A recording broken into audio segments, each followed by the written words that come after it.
Hi folks, you're at Tacitus today, your pushback channel. Thank you for joining this audio live stream. Please listen to this presentation as you would a radio broadcast. In this essay, I'd like to talk about, I lost my train of thought. I'd like to talk about the use of propaganda, hysterical propaganda, and endless lies and deceptions to depict white people, and particularly straight white males, as the problem, the number one problem, social problem in Western white countries. So is it the masses of imported people from third world, Islam or sub-Saharan Africa? No. It's those straight white people who all of whom, by the way, are Nazis at the same time. What a coincidence. So every depiction, certainly that I've seen, whether it be in Australia or Canada, the United States, Britain, the depiction is that it's white people and solely white people that are the problem in the propaganda. So that if it's say men harassing women, white boys, it is white boys only. That's all, and they're endless and brutal, vicious harassers, and who are obviously like Nazis and radical and this sort of thing. Now they're depicted as that, but my experience and my lying eyes have noticed that's not true. And I've got a lot of sort of raw material to go on there, but nonetheless, that's the propaganda. Now, the white boys harassing not only white girls, but they also harass black women. Now, the black women they harass are very respectable looking, designer label clothes, perfectly done hair, perfectly arranged makeup, nothing trashy about it. These are sophisticated people, and yet the white people are just the shit on your shoes, the lowest of the low, and they're the ones doing the harassing. And of these sophisticated black girls. Now in Australia, they've gone sort of a couple of steps further, that the harassment of women, and it's white men harassing white women, and it's the black men that come to the rescue of the white women to stop these bad white men from harassing the white women. So the white guy who's a boorish, thuggish, brutish sort of character, he hasn't had a shower, he's dressed badly, he hasn't combed his hair, he's vulgar looking, he's overweight, and looks like a real deadbeat.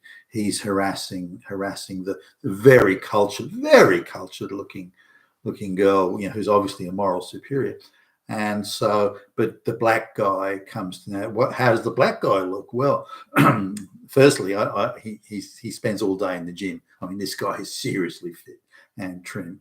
I mean, he's youngish. He'd probably be, mid to late 20s, that sort of thing. Designer label clothes that fit him perfectly. His hair is beautifully done. I mean, his nails are manicured, for goodness sakes. I mean, wow. I mean, that's just like every black guy I've ever met. And he comes to the rescue of the white girl, the white woman, and he tells this neo-Nazi white guy, that's not acceptable behavior. You got to behave like a black. Now, when similarly propaganda is put out to depict the criminality, so this is people that go around murdering, these are the misogynist Nazis. There's also these different brands of Nazis, you understand.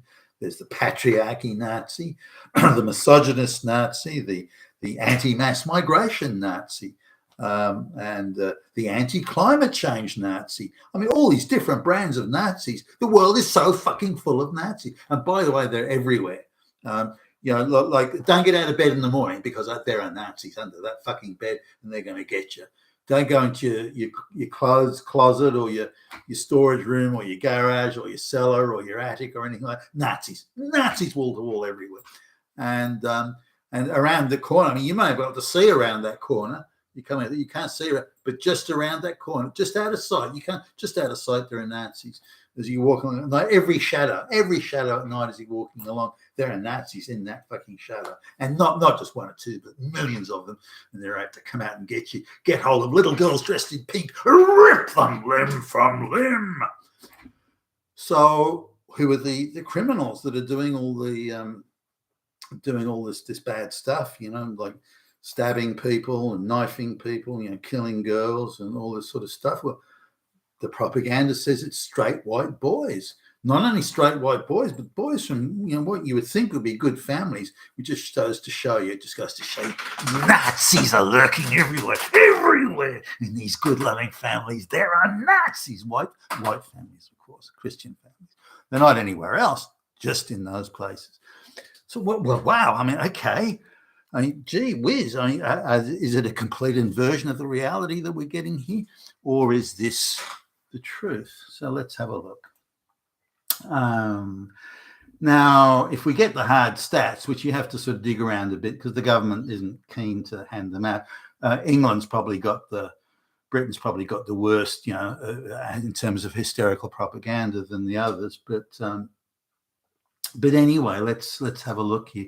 Sub-Saharan Africans are 12 times more likely than local-born people to engage in violent offences, which include stabbing, shooting, that sort of stuff, or bashings. The Middle East or the Islamic type republics, you know, Pakistan and I don't know, you know, those sort of places, they're 9 times more likely.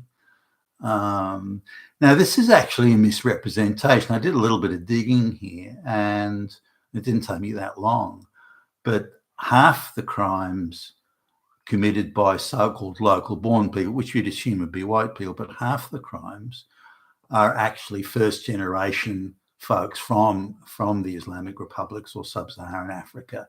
So the children of, you know, like that Rudiger Cabana guy, you know, who stabbed those girls in the dance class in Northern England. Yeah, so they're actually half of the. So when we readjust for just white people committing crimes, sub-Saharan Africans are 25 times more likely than local-born white people to commit crimes. So 25 times. I mean, fuck. Middle Easterners are 19 times. So this includes like Pakistan and Bangladesh. So now the same goes for harassment of women. Black and brown people are 8.5 times more likely than local-born to harass women. But again, when we make the adjustment for white people, again, we come at 16, 17, 18 times, depending on whether African or, you know, again, from Pakistan. So 17, 18 times more likely than white people to be involved in harassment of women. Yes, but every piece of propaganda out of Britain says it's white boys that are doing it. Whereas the reality is that non-white people are 19 times more likely to do it. So even when you adjust for population differences, there are still more black and brown people committing these crimes than white people, even though white people are, you know, the larger portion of the population. So it just goes to show sort of how this is. Now, when you look at it, the activist NGOs that are assuring us, though, along with the government, that it's straight white men, Christian men, are the danger. They're the ones. It's them. They're the Nazis. And they say, well, don't look over here at what the reality is. Look at the propaganda we're feeding you. And when you have a look at the government funding of these NGOs, they're all being handed out millions of dollars every year to produce this propaganda that says, no, the problem is straight white men, Nazis everywhere. That's just going to show the extent of the lies and the trickery. I mean, if white people were that bad, they wouldn't need to tell lies. They wouldn't have to make anything up. The facts would speak for themselves. But what they're doing is the exact opposite. They're totally inverting reality and creating this fantasy narrative that there are Nazis everywhere, when that's not the problem and never was. You've been with Tacitus today, your Pushback channel. Thank you for listening.